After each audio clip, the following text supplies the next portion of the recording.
Ang guhit ng para sa akin pagdarating ipagsapalaran sa mga katatan ang pinagulan kaya naman check ng saga.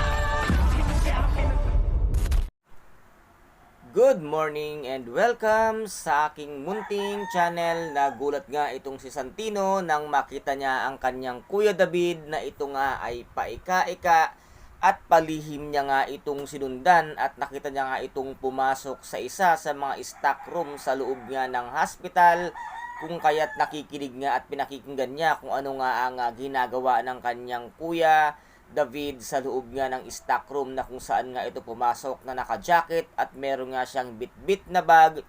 At dito nga ay hinintay itong Santino na lumabas ang Kuya David niya, at nang paglabas nga nito ay agad-agad niya nga itong tinanong at kinausap kung ano daw ba ang nangyari, bakit ganun ang kanyang itsura at bakit paika-ika ito, na para bang meron siyang pinagtataguan at meron ngang humabol sa kanya.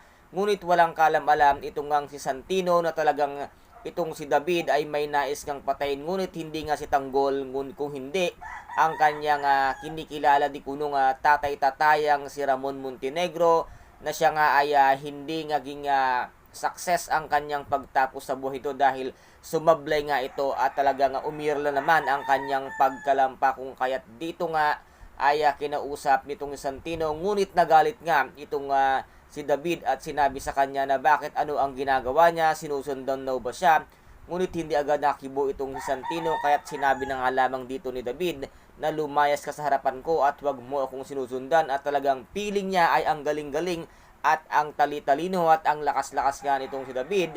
Ngunit isa naman itong lampa, kung kaya't dito nga ay umalis na nga itong si Santino, pero walang kaalam-alam itong si David na nagtago lamang pala itong Santino, at nang biglaan ngang tumawag itong si Ramon ay lumayo na nga itong si David at kinausap niya nga itong si Ramon at sinabi nga niya nga nandoon daw siya sa loob nga ng hospital at hindi pa siya makasingit dahil maraming pulis, at sinabi nga ni Ramon sa kanya na papasok na nga siya ng hospital. Ngunit sinabi nga niya dito na wag, at pinatay na nga nitong si Ramon ang cellphone, kaya't wala siyang nagawa kung hindi nagmadali na nga siyang pumunta sa itaas. At ito namang si Santino ay pinuntahan kung saan ngang stock room nagpunta ang kanyang kuya, kung kaya't pinasok nga ito ni Santino. At dito nga meron siyang nadiskubre na hindi ka nais-nais at kanyang ikinagulat, at ito nga ay pinakita niya sa kanyang nanay Marites. At dito nga nila natuklasan na ito pala nga karga ng bag ay isang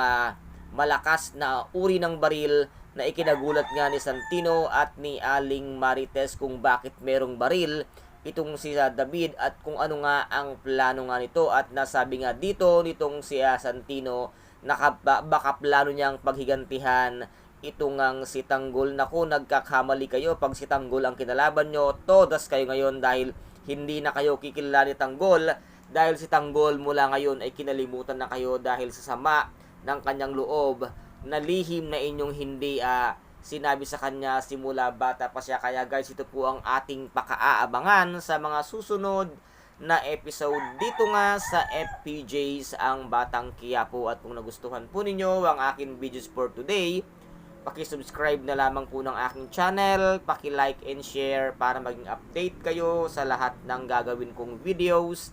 Maraming salamat po. Ingat, God bless, and bye-bye!